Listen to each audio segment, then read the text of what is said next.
You just got handed a massive check. Maybe it is a bonus from work, maybe an inheritance, or maybe you just finally sold off that side hustle you have been building for years. And you are sitting there staring at this money. Normally, you would not even think twice about it. You would just dump it straight into your investment portfolio and go back to living your life. But right now, today, you are absolutely terrified to press that buy button. And honestly, I do not blame you. If you look at social media or read the financial news right now, it feels like the sky is about to fall. The narrative everywhere is that we are in a massive, fragile, extremely dangerous artificial intelligence bubble. You have these giant tech companies spending hundreds of billions of dollars building out these gigantic data centers and complex infrastructure. And when you look closely at the deals, it almost seems like a few massive players are just passing the same revenues around in a circle. Sure, money is being made right now, but it kind of looks like the people who are selling the shovels for the gold rush are just selling them to each other. The terrifying question is, what happens if there is no actual gold? What happens if this AI spending does not turn into practical, everyday applications and massive profits anytime soon?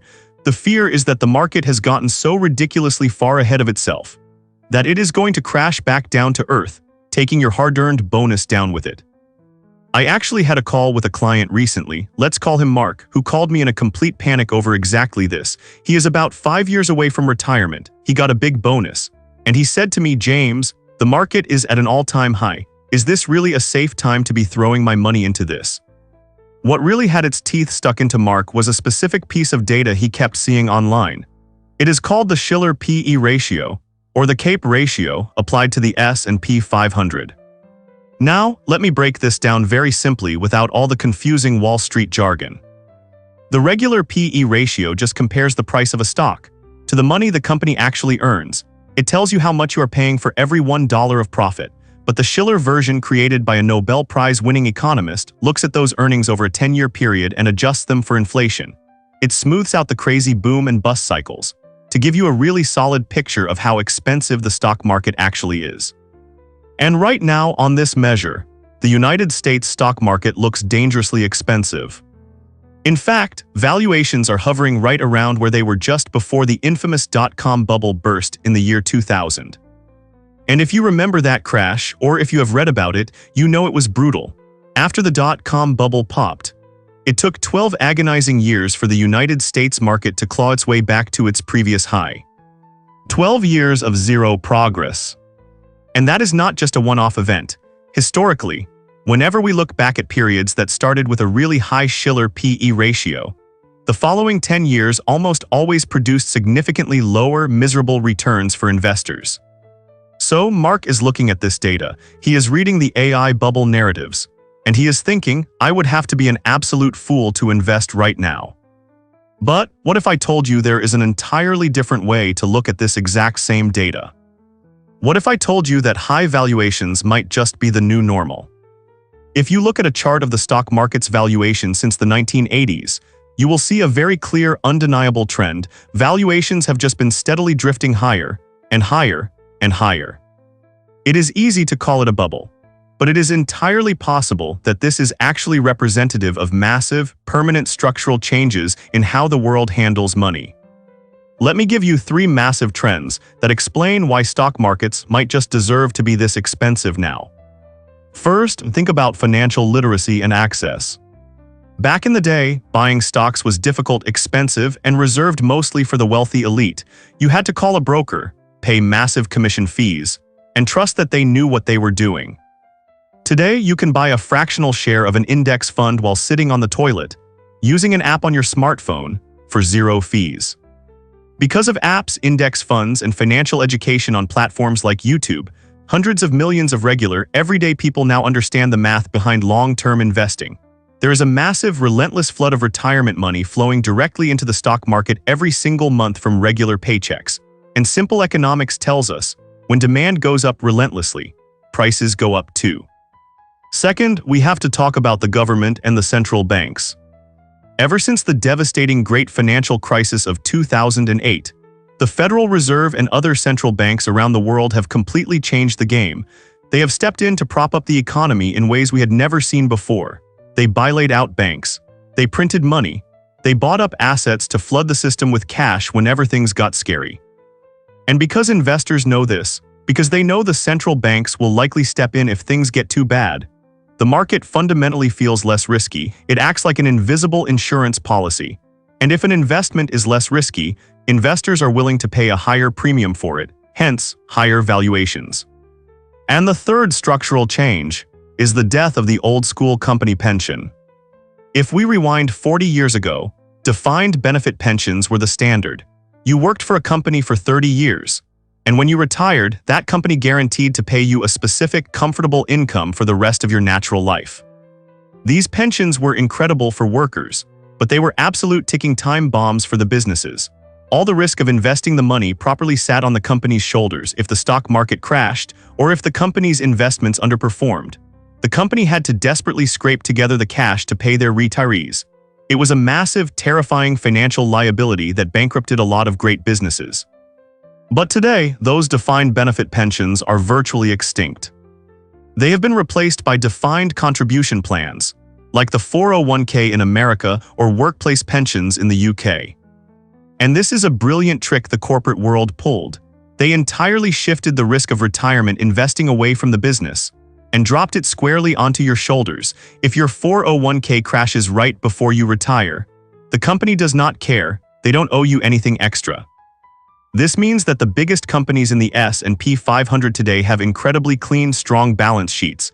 They are completely free of those massive, unpredictable pension liabilities. So as a business, they are objectively safer and more robust than companies were 40 years ago, and safer companies command higher stock prices. So there you go. 3 perfectly logical, data-driven reasons why the stock market might actually belong at these record-high prices. And honestly, I tell you this because I want to show you how easy it is to spin a convincing narrative. Both sides sound smart, right? The AI bubble theory sounds terrifying and perfectly logical, but the structural shift theory sounds optimistic and perfectly logical. And when someone like me, sitting behind a microphone with a nice camera, tells you a confident story, it is dangerously easy to just absorb it as the absolute truth. But I have to be completely honest with you. I do not know if those structural shifts are actually enough to justify the current prices. No one does. Maybe they are, maybe they aren't. What I do know is that staying invested is psychologically harder today than it has ever been in human history. It used to just be you and your newspaper. Now, the algorithms running social media platforms are explicitly designed to push the most extreme, terrifying views directly into your brain because fear gets clicks. Fear gets watch time, and the more you click on videos about the coming market crash, the more the algorithm feeds you. Before you know it, you are trapped in a digital echo chamber where it feels like every smart person on Earth is selling everything and buying gold bars to bury in their backyard. I see comments every single day on my videos saying, "I am selling all my stocks. This is the year 2000 all over again. Total economic collapse is imminent." And my very first thought is always, who put that idea in your head? Because nobody wakes up naturally feeling that level of macroeconomic dread. That is a narrative they absorbed from a content creator, who might just be trying to sell them a subscription to a survivalist newsletter. So whenever you feel absolute certainty about what the stock market is going to do next, you need to immediately stop, step back, and audit your media diet. Go find the exact opposite perspective, because there is always another side to the story. Which brings us back to my client Mark, and what I told him to do with his bonus. Yes, US stock market valuations are very high right now, and yes, historically high CAPE ratios mean lower returns over the next decade. But the critical question is, can you actually use this information to successfully jump in and out of the market? Can you sell now, wait for the crash, and buy back in at the bottom? A fascinating research paper published in 2017 looked at exactly this. They analyzed over 100 years of stock market data to compare 2 strategies. Strategy A was boring, just buy and hold United States stocks forever, never sell. Strategy B was the smart timing strategy. It adjusted your investments based on the CAPE ratio. When the market looked expensive, it sold off stocks and held 50% in cash. When the market looked cheap, it went all in, even borrowing money to buy 150% stocks. You would think the timing strategy would completely destroy the buy and hold strategy, right? Well, the results were a massive reality check. Between the year 1900 and 2015, the lazy buy and hold strategy made an excess return of 6.6% per year. The complex timing strategy made 7.4% per year. So timing won slightly on paper. And this is a massive, but the timing strategy was an emotional roller coaster. It was vastly more volatile. When you adjust the math to account for the amount of risk taken, the actual risk-adjusted returns were virtually identical. Even worse, from 1958 onwards, the two strategies were basically tied in every metric. And that is before we even talk about the real-world costs. The researchers did not include the taxes you would pay every time you sold, or the trading fees, or the interest costs of borrowing money. Once you factor those in, the timing strategy actually loses to just doing absolutely nothing. The researchers concluded that the fatal flaw of trying to time the market based on valuations is that the market can stay expensive for decades. If you tried to wait for prices to return to what was normal in the 1970s, you would have been sitting in cash, earning nothing, for the last 30 years, completely missing out on one of the greatest wealth-building periods in human civilization. So, is the CAPE ratio a reliable tool for timing your investments in the short term? Absolutely not. Just look at what happened a few years ago in 2022. The market looked incredibly expensive. Everyone was calling for a crash, and what did the S&P 500 do since then? It rocketed up over 40%. I know exactly how this feels because I have made this exact mistake myself. I remember a few years ago, the market was hitting all-time highs every single week. I had a chunk of cash to invest and I thought, well, obviously it has to come down soon. It cannot just go up forever. So I held onto my cash. I left it sitting in a standard bank account earning next to nothing. I waited a month, the market went up. I waited 3 months, it went up again. I ended up sitting on the sidelines for over a year, watching my friends build wealth. While I stubbornly waited for a dip that never came, by the time I finally caved and invested, I bought in at a price way higher than if I had just invested blindly on day one. I lost out on thousands of dollars purely because of my own arrogance and fear. Actually, I want to hear from you. Have you ever done something like this? Go down to the comments right now and tell me about a time you tried to outsmart the stock market and it completely backfired. Share your painful financial mistakes so we can all feel a little less alone. Because trust me, we have all been there. Alright, so if we cannot time the market, and we know the US market is highly valued, what is the actual practical advice? What did I tell Mark to do with his bonus? It comes down to focusing fiercely on the things you can actually control. Number 1, we do not bet everything on the United States. Yes, US tech companies look expensive, but the US is not the entire world. If you look overseas, the United Kingdom is currently trading at valuations that are historically cheap. European markets look incredibly reasonable. Emerging markets offer huge discounts. The smartest thing you can do right now is ensure you are globally diversified. You buy the whole world, big companies, small companies, tech, healthcare, energy.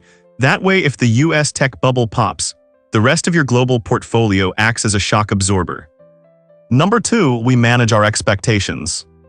If the market is expensive today, basic math suggests that the returns over the next 10 to 15 years will likely be lower than the insane bull run we just experienced.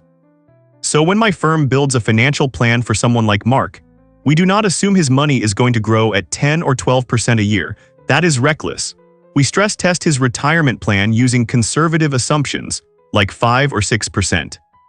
If your retirement plan still works and you still have enough money to live comfortably even if the market only delivers mediocre returns, then you do not need to panic about valuations. You have already planned for the worst-case scenario. And number 3, we have to manage the human emotions. When it comes to dropping a massive lump sum of cash into the market, no matter how much logic and data I throw at you, your stomach is still going to do backflips when you hover your finger over the buy button. Statistically, the math says you should invest a lump sum all at once on day one. Markets tend to go up more often than they go down, so getting money in as fast as possible usually yields the most profit. But humans are not spreadsheets. Because Mark was highly anxious, we decided to ignore the pure math. and we used a strategy called dollar cost averaging.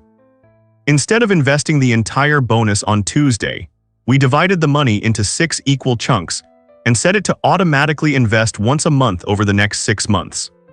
Why? Because it completely neutralizes the emotional fear.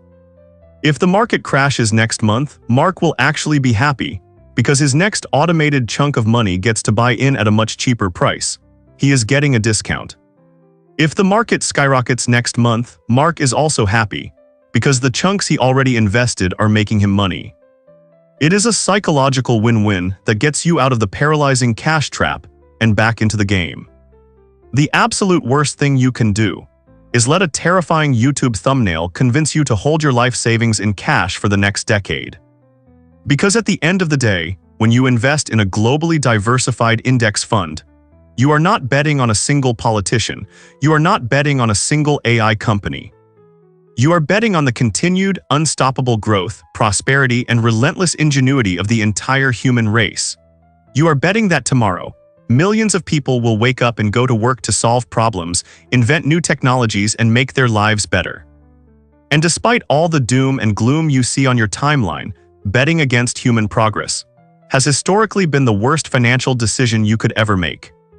The market is going to do whatever it wants in the short term. No one has a crystal ball. But 20 years from now, the odds are overwhelmingly in your favor that the world will be richer, businesses will be bigger, and your money will have grown tremendously. So, ignore the noise, stop looking for the perfect entry point, diversify globally, automate your investments, and go live your life. That is how you actually build wealth.